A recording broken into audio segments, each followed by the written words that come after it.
Donc là, on est en direction de Taninges, donc une petite commune de Haute-Savoie, où on va rencontrer Carole, donc la directrice d'un cabinet d'architectes qui s'appelle Chalet Design.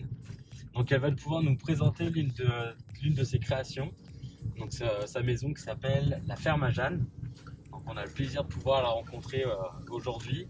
Elle va nous expliquer son métier et les spécificités justement d'un architecte dans le cadre d'un projet immobilier, dans le cadre d'une construction ou d'une rénovation. Je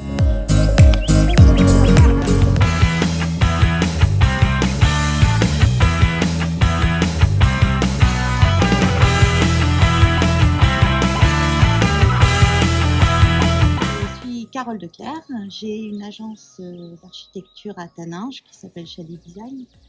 Et mon premier projet, c'était ma propre maison. Donc, j'ai trouvé à l'époque une ruine dans laquelle j'ai essayé de faire une habitation confortable et qui me convient complètement. Je vais vous la montrer. Super, merci. Alors du coup, parlez-nous de ce projet. Quand est-ce que vous avez commencé ce projet et comment ça s'est passé? Donc, il a fallu déjà trouver la bâtisse, ça commence à être assez rare. Pas avoir peur des travaux parce qu'en effet, elle était en ruine. C'était une ancienne ferme, elle était dans son jus, il y avait de la terre battue au sol.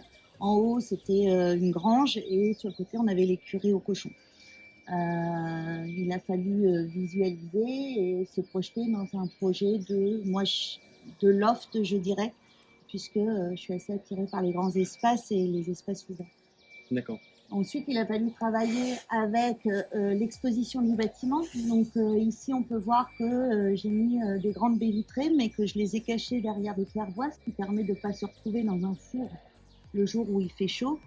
Et vous verrez sur la façade nord, par contre, on a tout ouvert et on se retrouve face à la forêt. Ici aussi, on a une protection visuelle par rapport aux voisins, puisque le village se trouve en amont. D'accord. Voilà. Ok. Et du coup, pour un projet comme ça, vous avez mis combien de temps? Enfin, c'est une maison qui fait combien de mètres carrés? Cette maison, elle fait à peu près 250 mètres carrés. Il m'a fallu 3 ans pour la faire. Pourquoi? Parce que je l'ai faite moi. C'est-à-dire à part la charpente et la livraison des menuiseries qui, vous verrez, sont très grandes. Le reste, j'ai voulu tout faire pour pouvoir Ah oui, d'accord. avoir l'expérience. Sans artisan, c'est vous qui avez tout fait. Voilà. Super, ok. Ok. Ah ouais, c'est un gros projet alors. C'était mon projet de vie. Bah ouais. D'accord, super. Voilà. Bah, moi j'ai hâte de voir ça. Donc 3 ans. Et vous étiez combien pour faire tout ce projet? Il y avait moi et une copine. Une était deux. Ok, d'accord. Bah, vous pouvez venir finir chez moi si vous voulez. J'ai plus le temps maintenant. Ok. Ok, d'accord. Donc pour un projet où il n'y a rien dedans, bon vous avez fait vous, c'est un projet, parce que les gens se demandent souvent, oui mais quand je vais construire ou je vais rénover, je fais venir différents artisans ou d'autres constructeurs, c'est un projet d'à peu près combien en termes de budget? Actuellement, je dirais que ce serait du 600-700 000 euros D'accord, pour un projet pour un projet de cette envergure aujourd'hui. D'accord, ok. À l'époque, et parce que je l'ai fait moi, ça m'a coûté moins cher. Ok, d'accord. Mais il y a toute une partie démolition, toute une partie de restructuration qui est grosse, D'accord. technique qui est assez grosse. Au niveau budget en tout cas. Ouais. Et puis avant de parler de construire. D'accord.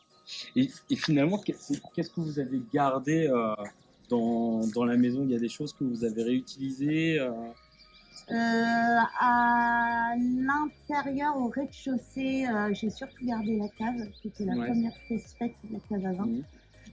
D'accord. Mais sinon, j'ai pas gardé grand-chose au rez-de-chaussée parce que c'est des gros murs de soutènement qui prennent beaucoup de place. C'est des grosses cheminées aussi qui prennent beaucoup de place. Donc tout ça, j'en ai fait fi. Par contre, à l'étage, vous verrez toute la structure porteuse, elle est ce qu'elle était à l'époque, c'est-à-dire qu'il n'y a rien de droit. D'accord, ok. Bon bah, on a hâte de voir ça alors. Voilà. On a hâte de voir ça. Bah, merci Carole en tout cas pour cette rencontre et cette histoire. Merci bien.